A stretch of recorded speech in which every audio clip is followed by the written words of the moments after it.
Hello everyone, how are you doing?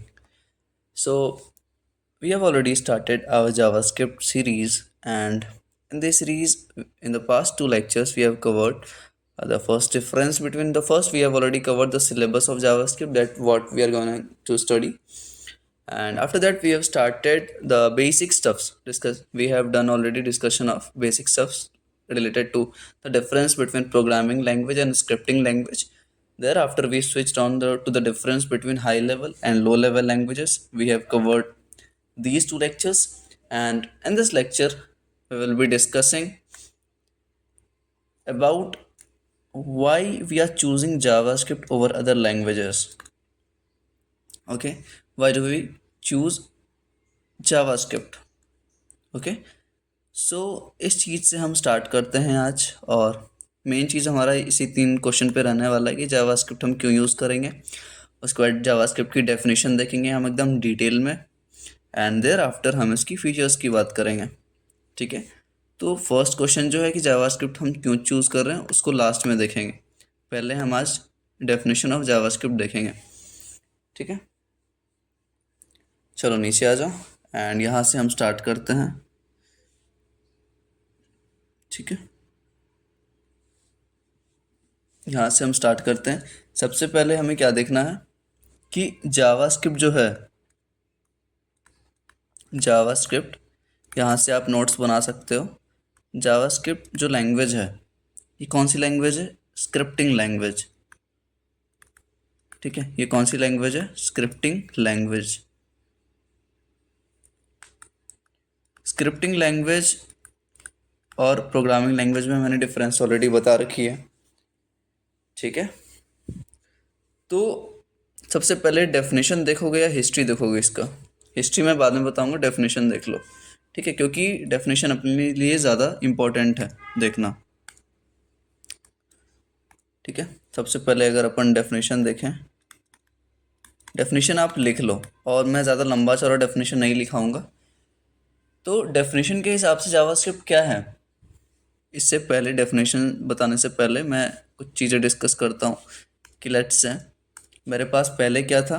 मेरे पास पहले था HTML।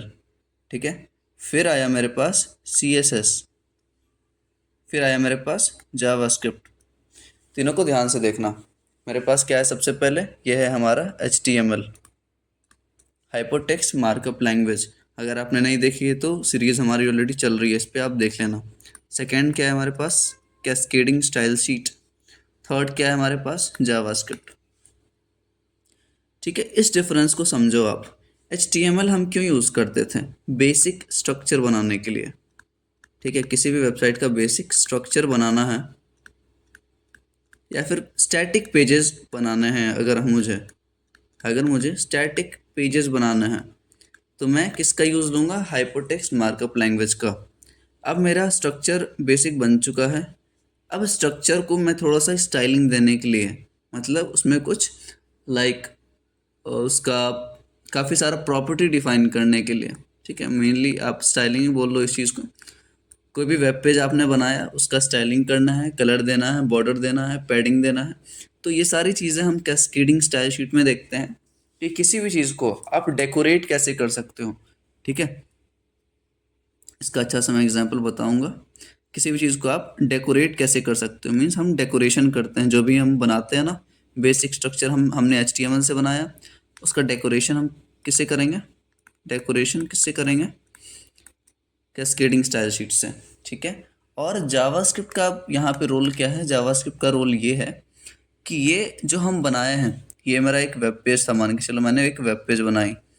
वेब पेज को मैंने क्या किया, यहाँ पे एक वेब पेज बनाया मैंने, और या वेबसाइट मान के चलो आप। इस चीज़ को ये मैंने स्टाइलिंग कर दी, उसका कलर वलर सारा कर दिया। अब इस चीज़ में हम डायनामिक इंटरेक्टिव जोड़ने वाले हैं। Dynamic dynamic interactivity. ठीक है, डायनामिक इंटरेक्टिविटी। ठीक है, मतलब हम चीज़ों के बिहेवियर को अंडरस्टैंड कर रहे हैं। मान के चलो, मान के चलो हाँ, डायनामिक्स से हम क्या बोल सकते हैं? ऐसे जावास्क्रिप्ट की जब हम एप्लीकेशन की बात करेंगे तब हमें सारा अच्छा से समझ आएगा कि इस चीज़ का मैं क्या मतलब बोलना चाहता हूँ। फॉर एग्जाम्पल आप अपना बॉडी कंसिडर करो, ह्यूमन बॉडी जो है, ठीक है, आप ह्यूमन बॉडी को कंसिडर करो, ये हमारा ह्यूमन बॉडी है, ये हमारा ह्यूमन बॉडी है। जो इसका बेसिक स्ट्रक्चर होता है कि हेड है हमारे पास, हैंड है, लेग है, ये सारे किस में आ जाएंगे? HTML। ये सारे HTML में आ जाएंगे। जो मेरा बॉडी का पूरा ऑर्गन्स है, हर एक ऑर्गन को HTML ले लो, ठीक है। CSS ले लो, इसकी आउटर स्किन। आउटर स्किन अगर नहीं रहेगी हमारे पास तो कैसा लगेगा? बहुत ही गंदा लगेगा, ठीक है। आउटर स्किन या फिर जो भी डेकोरेशन है, जैसे हेयर स्टाइल है अपना, नेल्स हैं, तो जो भी आउटर चीज़ें जो दिख रही हैं ना, वो CSS में कंसिडर होंगी, ठीक है। ह्यूमन बॉडी के रिस्पेक्ट में मैं बात कर रहा हूँ। थर्ड चीज़ है, अगर ये दोनों होने के बावजूद भी क्या मेरा बॉडी काम करेगा? बॉडी मेरा फंक्शनल रहेगा? क्या मेरे सारे ऑर्गन्स काम करेंगे ढंग से? नहीं करेंगे। सिर्फ ऑर्गन का होना ज़रूरी नहीं है और ऑर्गन की सुंदरता भी ज़रूरी नहीं है।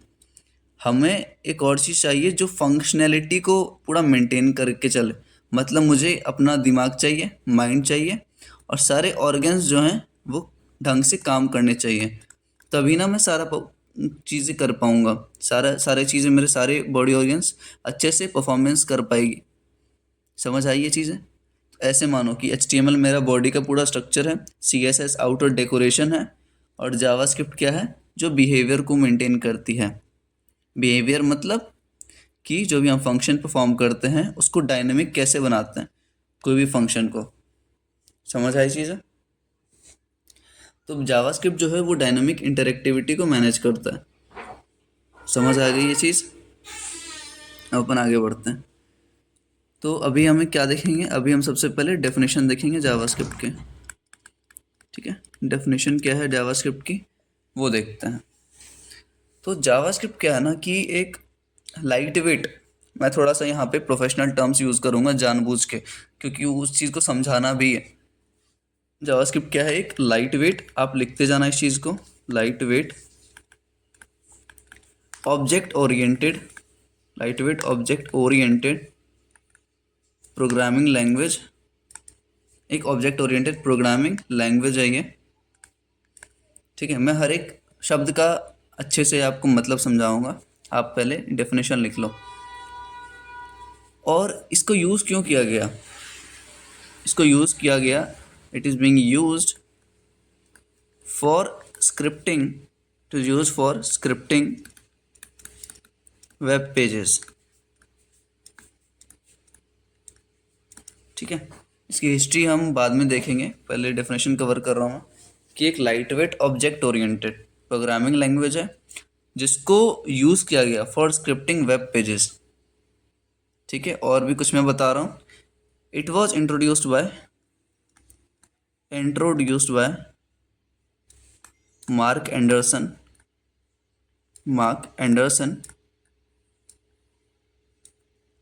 एंड ईयर कौन सा था हमारे पास? 1995। देखो ये चीज़ें जानना ज़रूरी नहीं है, बट डेफिनेशन के लिए आपको पता होनी चाहिए, ठीक है, वरना मैं थ्योरी का भी फोकस नहीं करता थ्योरी पे। ओके, तो ये हो गया।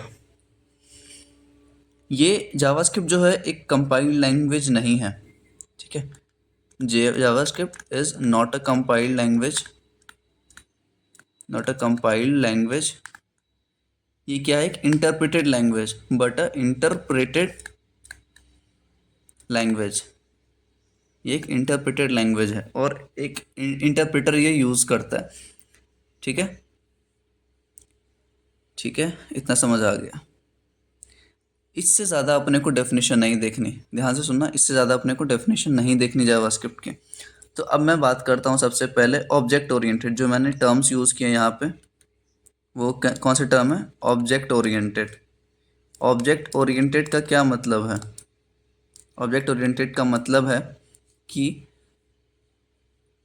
Object and classes, object object classes and functions, object classes and functions क्या करता है, using the concepts of object classes and function. Object oriented programming language का मतलब ये है कि ऐसी प्रोग्रामिंग लैंग्वेज जो ऑब्जेक्ट को यूज़ करे, क्लासेस को यूज़ करे एंड फंक्शंस को यूज़ करे साथ में। समझ आई चीज़ें? पहले क्या होता था ना, पहले ऑब्जेक्ट का कॉन्सेप्ट नहीं आया था, ध्यान से सुनना। पुराने प्रोग्रामिंग लैंग्वेज जो है ना, उसमें ऑब्जेक्ट का कॉन्सेप्ट नहीं था और क्लासेस के भी कॉन्सेप्ट नहीं थे। फंक्शन तो थे पुराने लैंग्वेज में, ये दोनों कॉन्सेप्ट नहीं था, क्लासेस और ऑब्जेक्ट का। अब जो नए नए आ रहे हैं, जैसे सी प्लस प्लस आया, देखो सी लैंग्वेज जो है वो पुराने लैंग्वेज में आप कंसिडर करो, उसमें ऑब्जेक्ट एंड क्लासेस का कुछ भी नहीं था, कुछ भी 1% भी इसमें कॉन्सेप्ट नहीं था सी लैंग्वेज में। लेकिन जब हमारे पास सी प्लस प्लस आई, जावास्क्रिप्ट आई, पाइथन आई, जावा आया, तो इन सब में सारा चीज़ यूज़ हो रहा है, ये object object oriented concepts use हो रहे हैं। ठीक है, तो ऐसे प्रोग्रामिंग लैंग्वेज जो ऑब्जेक्ट क्लासेस एंड फंक्शंस को यूज़ करे मिला के साथ, उसको हम क्या बोलते हैं, ऑब्जेक्ट ओरिएंटेड। ठीक है, अब इसको डिस्कवर किया था, हमारे मार्क एंडरसन नाम था इस व्यक्ति का। तो 1995 में मार्क एंडरसन जी ने इस चीज़ को डिस्कवर किया। ठीक है, अब आ जाओ सेकेंड चीज़ जो है वो है जावास्क्रिप्ट। मैंने क्या बोला यहाँ पे, ये कंपाइल्ड लैंग्वेज नहीं है, एक इंटरप्रेटेड लैंग्वेज है। इसका क्या मतलब है? मैंने स्टार्टिंग में ही कंपाइलर और इंटरप्रेटर में काफ़ी अच्छे से डिफरेंस समझाया है, और शायद मैं जावास्क्रिप्ट के सीरीज़ में ये नहीं समझाया हूँ, बैकएंड की सीरीज़ में समझाया हूँ, तो आप लास्ट वीडियो देख लेना। ठीक है, कहीं तो आपको मिल जाएगा ये चीज़ कि इंटरप्रेटर और कंपाइलर में क्या डिफरेंस है, और काफ़ी अच्छे से समझाया, तो आप देख लेना उस चीज़ को। अब यहाँ मैं ये बता रहा हूँ कि जावास्क्रिप्ट कंपाइलर, देखो कंपाइल्ड लैंग्वेज नहीं है, लेकिन इसका ये मतलब मत समझना कि ये कंपाइलर यूज़ नहीं करता। यहाँ पे बहुत ट्रिकी चीज़ है ये। मैंने क्या बोला, JavaScript is not a compiled language, मतलब एक कंपाइल्ड लैंग्वेज नहीं है, लेकिन फिर भी एक कंपाइलर यूज़ करता है। ठीक है, मैं यहीं से आपको कॉन्सेप्ट सारी चीज़ समझाऊंगा। जावास्क्रिप्ट एक कंपाइल्ड लैंग्वेज नहीं है, लेकिन फिर भी एक कंपाइलर ये यूज़ करता है। और दूसरा चीज़ मैंने ये बोला कि ये एक इंटरप्रेटेड लैंग्वेज है, मतलब ये एक इंटरप्रेटर भी यूज़ कर रहा होगा, ये एक इंटरप्रेटर भी यूज़ कर रहा होगा। ठीक है, कंपाइलर तो यूज़ नहीं कर रहा, ऐसा ऐसा मैंने डेफिनेशन से लग रहा है कि ये कंपाइलर यूज़ नहीं करता होगा, लेकिन ये कंपाइलर भी यूज़ करता है और ये इंटरप्रेटर भी यूज़ करता है। अब यहाँ से गेम चेंज होगा, गेम ये चेंज होगा कि आपको हर एक जगह डेफिनेशन में यही मिलेगा, कंपाइलर ये यूज़ करता है लेकिन कंपाइल्ड लैंग्वेज नहीं है। तो कंपाइलर का मैं अगर नाम बताऊं तो जावास्क्रिप्ट जिट कंपाइलर यूज़ करता है, जस्ट इन टाइम, आप लिख लो साथ में, और ये कॉन्सेप्ट्स आपको कहीं नहीं मिलेंगे, जस्ट इन टाइम कंपाइलर। ठीक है, और इंटरप्रेटर कौन रहता है इसके पास, ignition interpreter, ignition interpreter. Ignition interpreter एक ऐसा इंटरप्रेटर है जो जावास्क्रिप्ट यूज़ करता है, और ये दोनों साथ काम करते हैं। ठीक है, इग्निशन इंटरप्रेटर जो मिला है वो गूगल की तरफ से मिला है। ठीक है, और ये दोनों कंपाइलर और इंटरप्रेटर साथ मिलके काम करते हैं। तो ये रहा जावास्क्रिप्ट का डेफिनेशन, आप लिख लो, आप स्क्रीनशॉट ले लो, जो करना है कर लो। आगे बढ़े अपन, आगे बढ़े।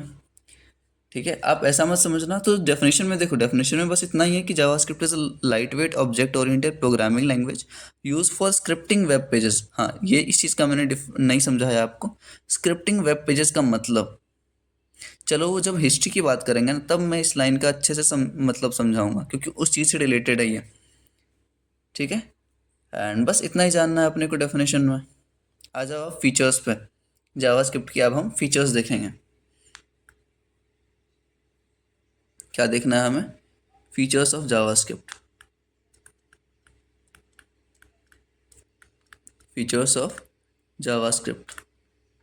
देखो, भले थ्योरी हो, भले प्रैक्टिकल हो, भले या फिर कोई लेंदी कोड हो, सारा कुछ अच्छे से समझना है हमें, एंड चीज़ें नहीं छोड़नी कोई भी, भले थ्योरी क्यों ना, कितना भी डीप क्यों ना हो, भले हिस्ट्री क्यों ना हो वो चीज़। ठीक है, तो फीचर्स की जब हम बात करें तो मैं सिर्फ इम्पोर्टेंट बताऊंगा, आप नोट डाउन करते रहना, कि हर एक web browser, all web browser, all web browser supports JavaScript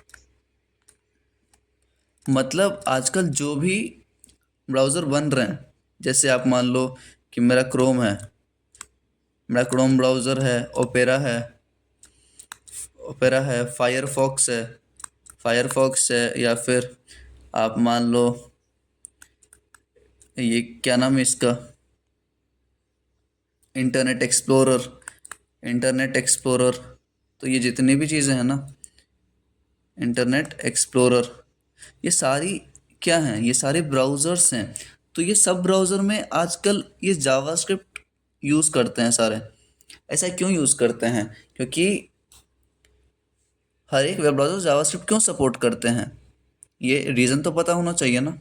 क्योंकि क्योंकि ये बिल्ट इन एग्जीक्यूशन इन्वायरमेंट पर देता है, क्योंकि ये बिल्ट इन एग्जीक्यूशन इन्वायरमेंट हमें प्रोवाइड कर रहा है। क्या कर रहा है?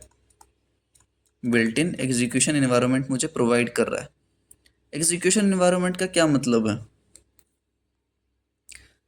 अभी मैं अगर क्रोम खोलूं एंड अगर मैं खोलने दो इस चीज़ को, 1 मिनट, ठीक है। मैंने इस चीज़ को खोला। अब एक बात बताओ, ये मेरा ब्राउज़र है, ध्यान से देखना, ये मेरा ब्राउज़र है। अब मैं इसको इंस्पेक्ट करूँगा। इंस्पेक्ट कहीं आ रहा है क्या ऑप्शन? ये शायद कीपैड से हो। 1 मिनट, मैं कीपैड यूज़ करता हूँ। कंट्रोल शिफ्ट किधर है यार, इसमें शिफ्ट किधर खोजूँ मैं? कंट्रोल आई से होगा क्या?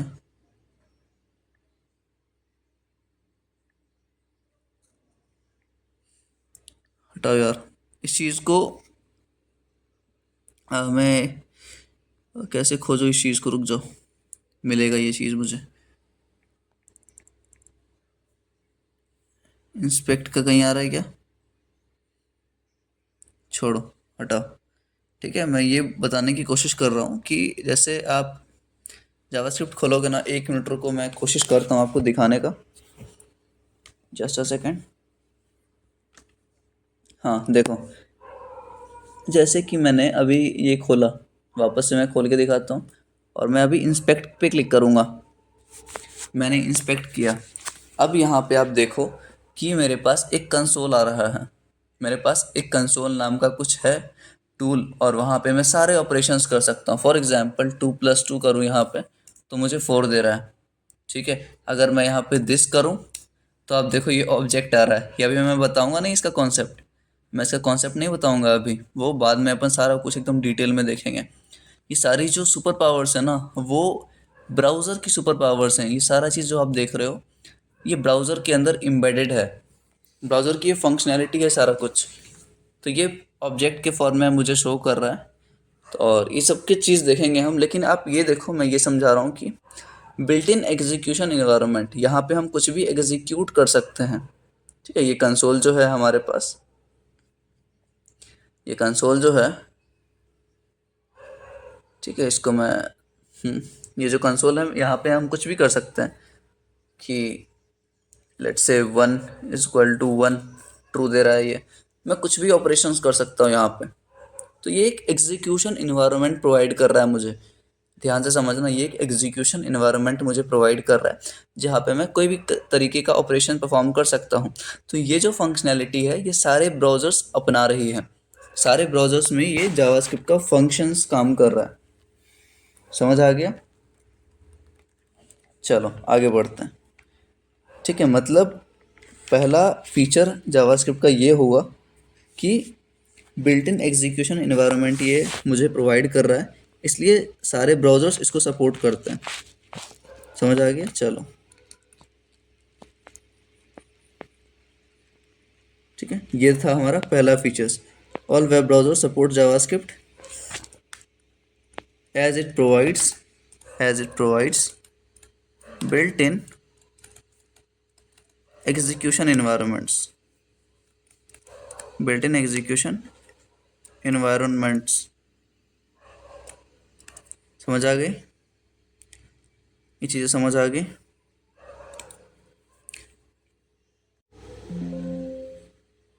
अब सेकेंड देखो, फर्स्ट फीचर हमने देख लिया कि सारे वेब ब्राउज़र जावास्क्रिप्ट को सपोर्ट कर रहे हैं।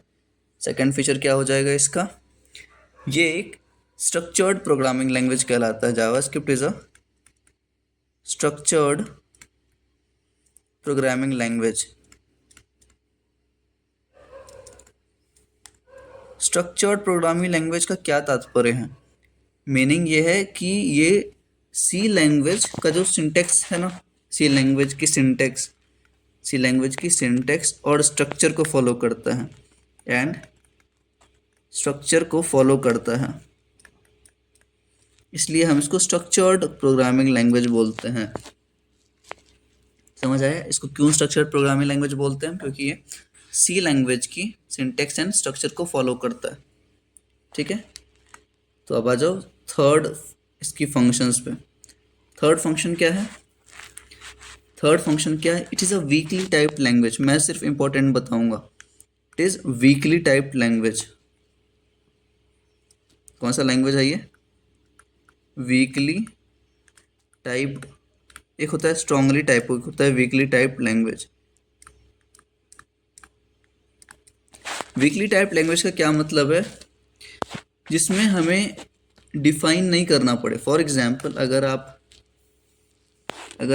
आप डेटा टाइप जिसमें डिफाइन नहीं करो, उसको हम वीकली टाइप बोलते हैं। अगर मैं दिखाऊं आपको ये चीज़, वीकली टाइप्ड लैंग्वेज, तो आप देखो क्या डिफरेंस बता रहा है ये वीकली टाइप लैंग्वेज का, कि JavaScript example of weekly type language. Certainly it's not saying that these languages are not typed and their variables can have types. Okay, कुछ ऐसा देखते हैं जो समझ आ जाए। देखो, स्ट्रॉन्ग टाइप में क्या होता है ना, स्ट्रिक्ट टाइप चेकिंग होता है एट कंपाइल टाइम, मतलब वो चीज़ होना ही होना चाहिए।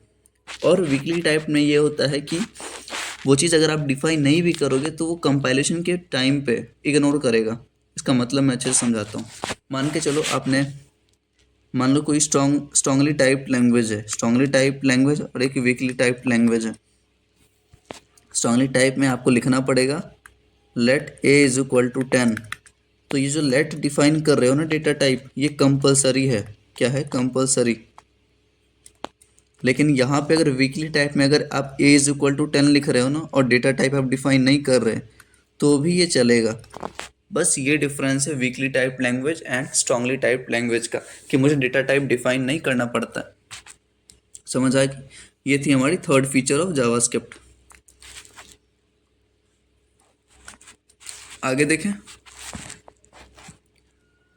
और फीचर्स और एप्लीकेशन आप साथ में भी लिख सकते हो। तो अभी के लिए मैं फीचर्स इतना ही रहने देता हूँ।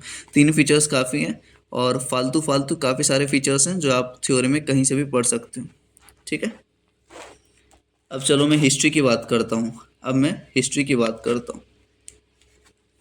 क्योंकि मैं सोच रहा हूँ जल्दी कवर करने के लिए इसको। तो आज आ जाओ हिस्ट्री देखते हैं। हिस्ट्री में आपको काफ़ी मज़ा आने वाला है। ऐसा क्यों बोल रहा हूँ मैं, आपको समझ आ जाएगा। देखो, हिस्ट्री में बात यह है कि स्टोरी टाइप आप नरेट करो इस चीज़ को। स्टोरी टाइप समझो इस चीज़ को, कि सबसे पहले मेरे पास एक वेब ब्राउज़र थी। अरे यार, सबसे पहले मेरे पास एक क्या थी? वेब ब्राउज़र थी। और इस वेब ब्राउज़र का नाम था मोसाइक, MOSAIC। मेरे पास एक वेब ब्राउज़र थी। क्या है ये? वेब ब्राउज़र है। अरे यार, वेब ब्राउज़र है एक, और इसका नाम क्या है? मोसाइक। ठीक है, ये डेवलप हुए थे मोसाइक भाई साहब 1993 में। 1993 में एक वेब ब्राउज़र था जिसका नाम था मोसाइक, और ये बहुत पॉपुलर था। ये वेब ब्राउज़र अपने टाइम पे बहुत ही पॉपुलर था।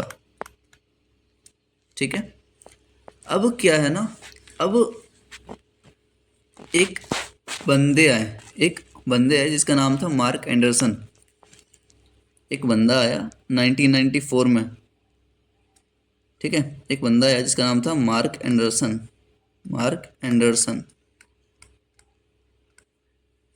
ठीक है, 1994 में। अब इन्होंने क्या बोला? इन्होंने एक नया ब्राउज़र लेके आया मार्केट में, ठीक है। इन्होंने जो वेब ब्राउज़र लेके आया ये भी एक वेब ब्राउज़र था, ठीक है। पहले का नाम क्या था, मोज़ाइक। अब इन्होंने 1994 में कौन लाया, इसका नाम था Netscape navigator. Just a second, क्या नाम था, नेटस्केप नेविगेटर, नेटस्केप नेविगेटर, ठीक है। ये वाला ब्राउज़र आए थे लेके ये। अब इनके हिसाब से ये जो वेब ब्राउज़र थी नेटस्केप नेविगेटर, ये ढंग से काम नहीं कर रही थी, ठीक है। तो इसको मोर डायनामिक बनाने के लिए, ठीक है, इसको अरे क्या लिख रहा हूँ मैं अभी, इसको मोर डायनामिक बनाने के लिए इन्होंने क्या किया, एक बंदे को हायर किया जिसका नाम था ब्रेंडन इच। ध्यान से समझना, सबसे पहले ब्राउज़र आया था 1993 में जिसका नाम था मोज़ाइक, समझ गए। उसके बाद हमारे मार्क एंडरसन साहब आए 1994 में, उन्होंने एक नया डिस्कवर किया जिसका नाम था नेटस्केप नेविगेटर। अब वो चाहते थे कि उनका जो ब्राउज़र है वो काफ़ी डायनामिक हो, इसलिए उन्होंने एक बंदे को हायर किया जिसका नाम था ब्रेंडन इच, ठीक है। अब ब्रेंडन इच जो थे ना, वो काम करना स्टार्ट कर दिए, ठीक है। वो काम करना स्टार्ट कर दिए इस चीज़ पे। काम जब कर रहे थे तो 1995 का टाइम था उस टाइम, ठीक है, 1995 का ईयर था। उस टाइम हमारा इस चीज़ के पैरेलल में हमारा जावा काम कर रहा था, इस चीज़ के पैरेलल में हमारे पास जावा काम कर रहा था। तो क्या हुआ ना, और जावा जो था, वो ऑर्गेनाइजेशन जो जावा को हैंडल कर रही थी उसका नाम था सन माइक्रो सिस्टम, समझ आया। तो सन माइक्रो सिस्टम और ये मार्क एंडरसन वाला जो कॉन्सेप्ट था वो मैच हो गया, और 1995 में ही दोनों मिलके क्या बने, जावास्क्रिप्ट, ठीक है। तो समझ आई, साथ में हमारा जावा का भी काम चल रहा था जिसको सन माइक्रो सिस्टम ऑर्गेनाइजेशन ये चीज़ करवा रहा था। और मार्क एंडरसन साहब ने ये सोचा कि जब जावा भी काम कर रहा है और हमारे ब्रेंडन साहब भी काम कर रहे हैं, तो साथ में दोनों को मिला दिया जाए, उस चीज़ को जावास्क्रिप्ट बोला गया, ठीक है। लेकिन जावास्क्रिप्ट बोलने से पहले इसको क्या बोला गया था, लाइव स्क्रिप्ट। जावास्क्रिप्ट से पहले लाइव स्क्रिप्ट नाम था इसका। और जो फर्स्ट कोड था ना, और जो इसका फर्स्ट कोड ऑफ जावास्क्रिप्ट, इसका क्या नाम दिया गया था, इसको नाम दिया गया था मोचा, MOCHA, मोचा। आप इसको लिख लेना, जितना भी मैं बता रहा हूँ लिखते जाना, ठीक है, छोड़ना मत। तो सबसे पहले इसको नाम क्या गया था, लाइव स्क्रिप्ट, ठीक है। और फर्स्ट कोड ऑफ जावास्क्रिप्ट को हमने मोचा बोला था, हमने नहीं, इसने बोला था मार्क एंडरसन साहब ने। ये जो मोचा डिफाइन हो गया, उसके बाद कुछ ट्रेडमार्क की वजह से इस चीज़ को नाम दिया गया था जावास्क्रिप्ट, ठीक है, इसका नाम दिया गया था जावास्क्रिप्ट। अब मैं वापस से रिकैप करवा देता हूँ, थोड़ा सा रिकैप ये करवाऊंगा मैं कि हिस्ट्री देख रहे हैं। सबसे पहले 1993 में mosaic was the first web browser that was invented, okay. And thereafter, in the year of 1994, Mark Anderson has discovered a new web browser whose name was Netscape Navigator. And once done with this, what Mark Anderson thought that his web browser should be more interactive, should be more dynamic in nature. So in that case, for that purpose, he hired a person whose name was Brandon Itch. And in the year 1995, and at the same time Java was very popular, hence Java and this language combined to give it as name LiveScript, and the first code of JavaScript was called as Mocha, and due to the trademark it became JavaScript. तो इतना चीज़ समझ आ गई होंगी आपको, ठीक है। अब नेक्स्ट लेक्चर में बात करेंगे, नहीं तो ये काफ़ी ज़्यादा लंबा हो जाएगा। चलो नेक्स्ट लेक्चर में मिलते हैं, ठीक है।